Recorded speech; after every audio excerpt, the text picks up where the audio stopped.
President Trump, Yeah, go ahead. Wait, go ahead. Senator Rand Paul. Hey everyone, welcome back to the channel. If you're a fan of all things politics and current events, make sure to hit that subscribe button because today we're diving into a hot topic. We're going to break down Trump's reaction to Senator Rand Paul's statement that cuts to Doge. Yes, Dogecoin will ultimately need a vote in Congress. Trust me, you're going to want to hear this, so stick around till the end. Let's get right into it. So, here's the deal. Senator Rand Paul recently made a statement that's got a lot of people talking. He mentioned that cuts to Doge will likely require a vote in Congress. And of course, President Trump didn't hold back on this one. He was asked about it, and his response? Well, let's just say it wasn't exactly a simple yes or no.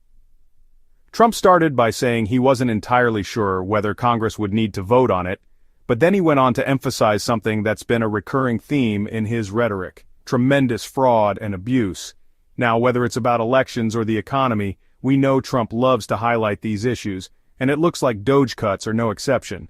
But Trump didn't stop there. He went further, claiming that the situation with Doge cuts, or at least the whole system around it, is riddled with fraud and abuse.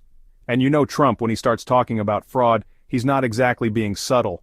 He's convinced that if Congress needs to vote to uncover this, then, well, bring it on. He even said that the vote would likely pass easily because, according to him, the track record is clear. Billions of dollars have been wasted or misused. Now this is where things get interesting because Trump's response kind of shifts the conversation from just Doge to a broader issue. I really don't know. I know this. We're finding tremendous fraud and tremendous abuse. If I need a vote of Congress to find fraud and abuse, it's fine with me. I think we'll get the vote, although there'll be some people that wouldn't vote. And how could a judge want to hold us back from finding all of this fraud and finding all of this incompetence?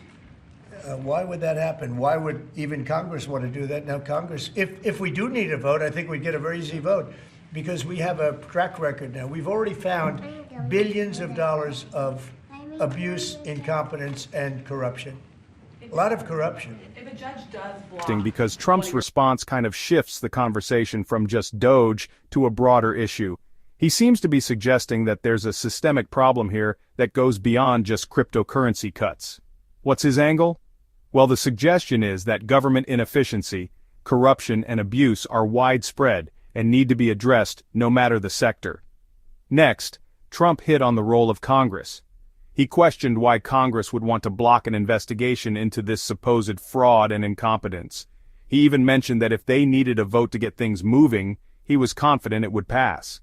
But of course, there's a catch. Some members of Congress, especially those not aligned with Trump's views, might not exactly be on board with investigating or cutting into certain sectors of the economy. This is where the political tension comes into play. If you think about it, having Congress involved means you're going to have to deal with partisan divides, and not everyone in Congress might agree with Trump's assessment of the situation. But Trump seems pretty certain that the momentum is on his side, at least when it comes to rooting out corruption and incompetence. So let's break this down for a second.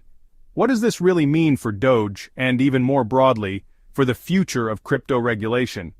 If Trump's right and Congress does need to vote, it could lead to a much bigger conversation about the regulation of cryptocurrencies like Doge. Some people argue that crypto needs more regulation, while others believe that government intervention could stifle innovation. What we know for sure is that Dogecoin's future could be heavily impacted by what happens in Congress. If a vote is triggered, it could set the stage for even more debates about cryptocurrency, tax policies, and financial regulation, and with so much at stake, this is definitely a story we'll be following closely. So, what do you think? Will Congress actually step up and vote on the cuts to Doge, or will it just be another dead-end political conversation? Does Trump have a point about the fraud and abuse in the system, or is this just more of the same rhetoric we've heard before?